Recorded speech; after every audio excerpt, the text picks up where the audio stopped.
It started like it always does. A quiet coffee, kisses on the forehead, sweet promises. I don't know what I did this time. Maybe I picked the wrong outfit, accidentally smiled at someone. Maybe I took too long at the grocery store. Maybe I looked the wrong way. My phone won't stop buzzing. The messages keep coming. Answer me. Where are you? Don't ignore me. Here I am, shaking on the cold bathroom floor. I already know what's coming next. The apologies, the empty promises, the fear, the guilt. This time, I get it. I need help. All session of therapy, there is a story. In this session, meet one of them.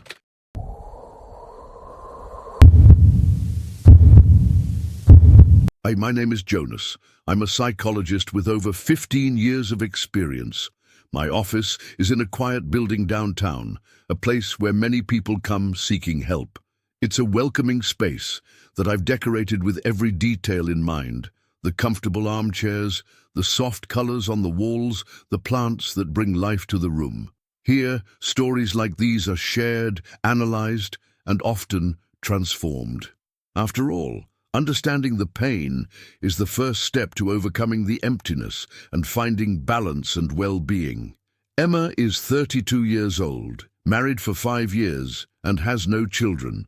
She works as a graphic designer at a small company, but lately she's been having trouble concentrating at work. Her friends have commented that she's been distant, and her family rarely sees her. When she walked into the office, she hesitated at the door for a moment before sitting down. Her body seemed shrunk inside a coat that was too big for the mild weather, as if she wanted to hide. Her brown hair was pulled back carelessly, and her eyes avoided mine as she settled into the armchair across from my desk. Emma didn't speak right away. The silence filled the space between us, and I waited. Her breathing was short and uneven, her hands clasped tightly in her lap, her fingers pressing against each other. Her leg bounced slightly in a restless rhythm, small signs of anxiety.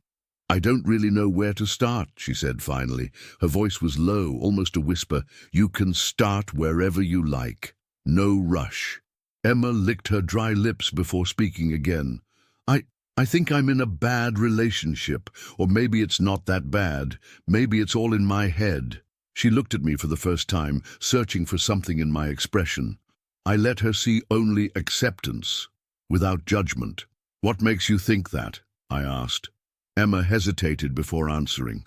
"Yesterday, Ryan got upset. He was fine at first, even affectionate, but something changed. I don't know if it was something I did. He started asking me about where I'd been, who I'd talked to, and I swear I didn't do anything wrong. I just went to the grocery store. But he grabbed a glass and threw it against the wall. The shards flew near me. He's never done that before." She swallowed hard, and I noticed how her shoulders hunched as if reliving the moment. "And how did you feel?" "Terrified. But then he apologized, said he didn't mean to scare me, that he was just stressed, that he loves me." She squeezed her hands tighter in her lap. "But something in me changed. I've been through bad times with him before, but yesterday I realized that if there hadn't been a wall there, it could have been me instead of that glass. And then I thought, I can't keep doing this. But," she sighed, pressing her fingers against her forehead, "but I don't know how to get out of it." Silence. A heavy silence, filled with stories that hadn't been told yet. I knew Emma wasn't ready to say everything, but this was a start. "You took a big step coming here today, Emma. That means part of you already knows you deserve something different." She nodded slowly, but the fear was still there, still holding her back. "Let's talk about it, in your own time. Let's understand why it's so difficult to leave, and more importantly, let's find a way for you to reclaim what you feel you've lost. Is that okay?" She took a deep breath before answering, and I saw a small spark of hope in her eyes. Small, but real. "Okay." I knew this journey wouldn't be easy for Emma.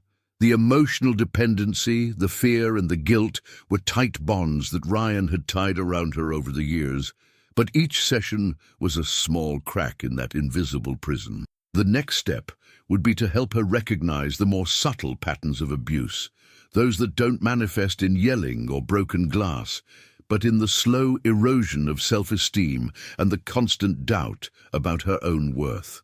Emma, have you ever felt like you need to ask permission to do simple things, like leaving the house, talking to friends, buying something for yourself? She lowered her eyes, thoughtful. Yes, always, and when I don't ask, I feel guilty, like I'm doing something wrong. I nodded. That's not love, Emma. That's control. Let's talk more about that. Emma, can you tell me about the beginning of your relationship with Ryan? How did you meet? I asked, noticing how her fingers began to fidget desperately on the arm of the chair. She adjusted a loose strand of hair, a small, nostalgic smile appearing on her lips, the first I'd seen since she entered the office. It was 6 years ago, at a party through mutual friends. He was different than he is now. Or maybe I just didn't see the signs. Her voice faltered on the last word, and she cleared her throat before continuing. Ryan was attentive, made me feel special. He sent flowers to my work, planned surprise dates. I noticed her breathing getting heavier as she spoke. Emma shifted uncomfortably in the chair, pulling the sleeves of her coat down to cover her wrists, a gesture that didn't go unnoticed. When did things start to change, Emma? She was silent for a few moments, her gaze lost on the plants near the window. A tear rolled silently down her face. After the wedding, at first it was small things. He started questioning my clothes, said they were inappropriate. Then it was my friendships. Her voice trembled.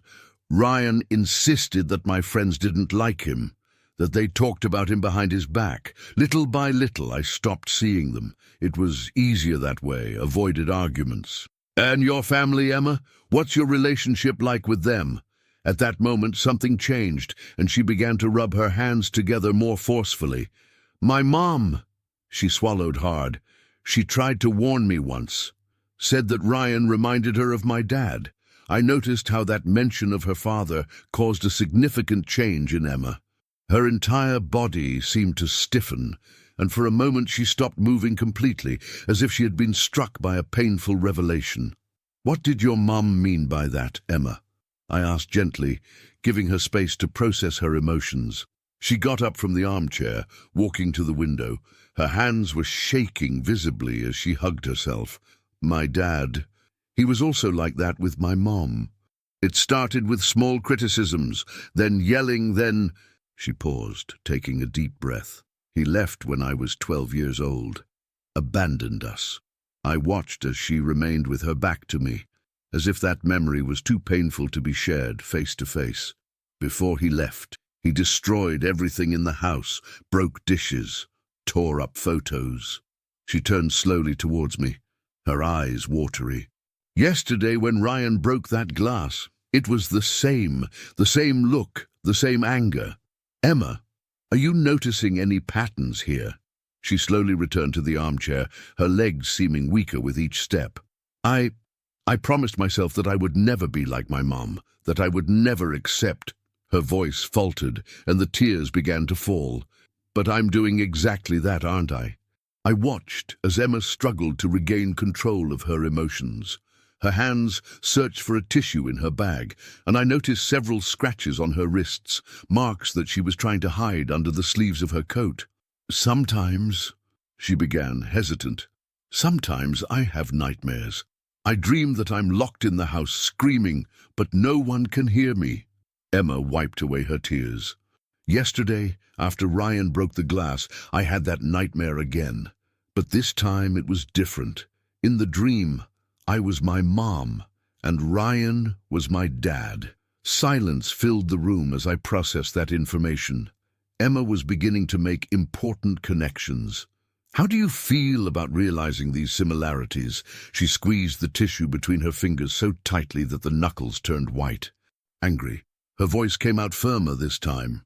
Angry at my dad for abandoning us, angry at myself for letting it happen again, and scared, very scared. Scared of what exactly? Emma took a deep breath and said, that Ryan will do the same thing, that one day he won't just break a glass, but... She couldn't finish the sentence, but her whole body trembled.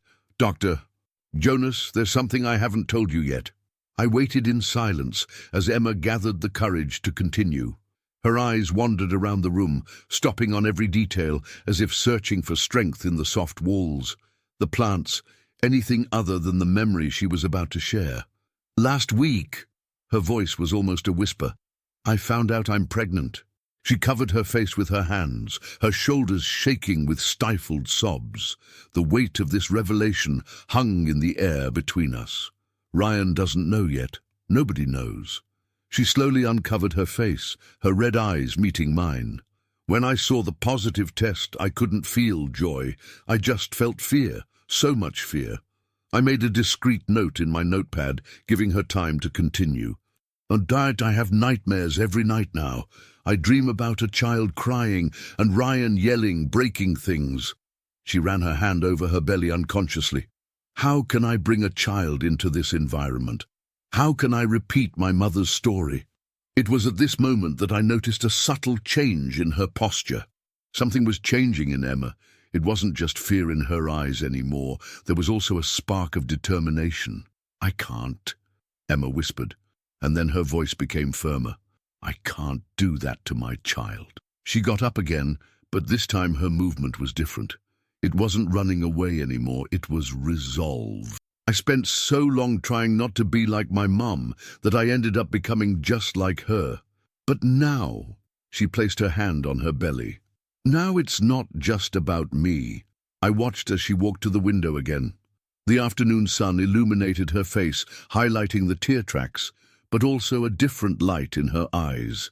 Dr. Jonas, what happens when a woman reports domestic violence?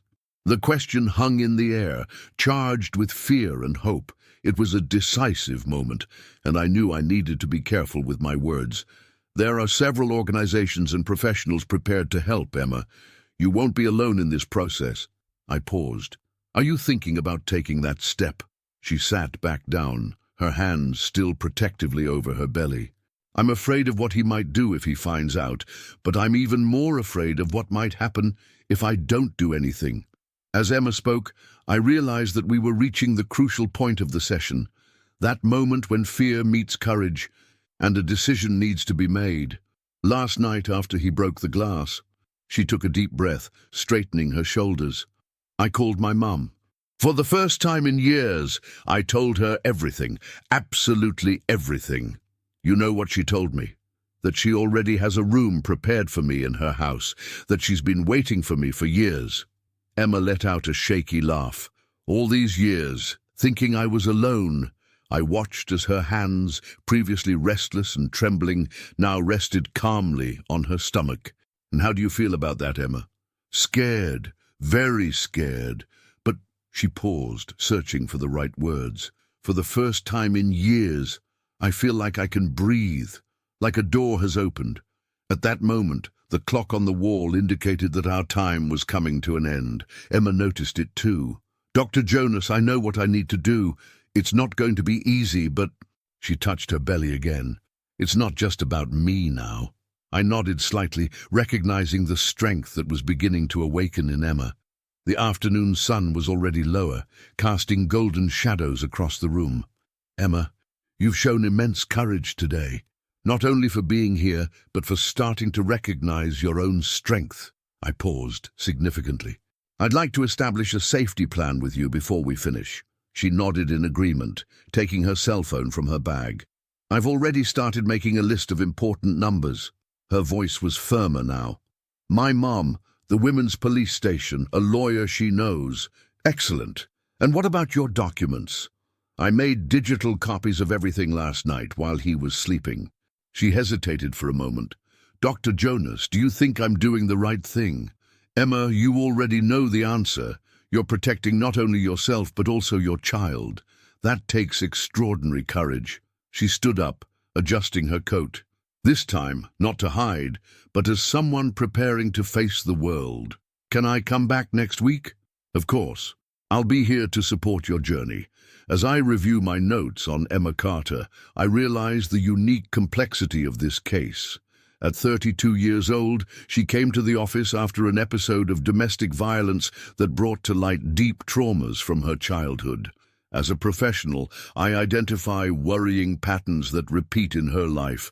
The most obvious is the transgenerational repetition of domestic violence.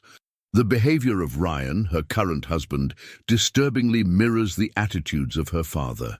The control began subtly and progressively, evolving into a meticulously orchestrated social isolation. The signs of psychological violence are evident in her gestures, in the way she shrinks when talking about him, in the way she justifies his abusive behaviors. The recent discovery of the pregnancy emerges as a crucial turning point. This event, which under normal circumstances would be celebrated, has transformed into a catalyst for change. I observe how the maternal protective instinct awakened in Emma, a strength that she herself did not know she possessed. It's significant to note that despite the isolation imposed by Ryan, Emma was never truly alone. Her mother remained a silent anchor, keeping a room prepared for her eventual return. This support network, though underutilized for years due to shame and fear, is now proving fundamental to her recovery process. The progress observed today is promising. Emma has not only recognized the abusive patterns in her relationship, but has already taken practical steps for her protection. The initiative to make copies of important documents and establish emergency contacts demonstrates a clarity of thought that is often obscured in situations of abuse. For the upcoming sessions, it will be crucial to strengthen her safety plan and work on her fragile self-esteem. The separation process will demand consistent psychological support, especially considering her pregnancy. It will be necessary to prepare her for both motherhood and her new reality as an independent woman.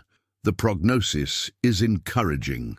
The determination that Emma demonstrated today, coupled with the existence of a solid family support network, suggests significant internal resources to face the challenges ahead. Although the path is complex, I see in Emma a resilience that is beginning to awaken. The pregnancy, which initially amplified her fears, has paradoxically become her greatest source of strength. The maternal bond is proving to be a powerful motivator to break this cycle of violence that spans generations. In Emma, I see the real possibility of transformation, not only for herself, but for the next generation she carries. As I watch the sky turn orange through the office window, I reflect on how some sessions have the power to deeply mark us. Emma's case touches on points that I often encounter in my clinical practice, but that never cease to impact me.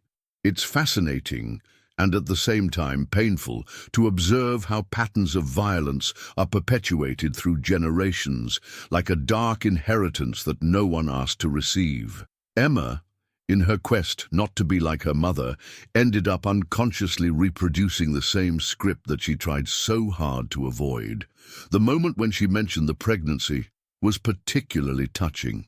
I saw in her eyes the same fear that must have inhabited her mother's eyes decades ago, but I also glimpsed something different, a determination that transcends individual fear.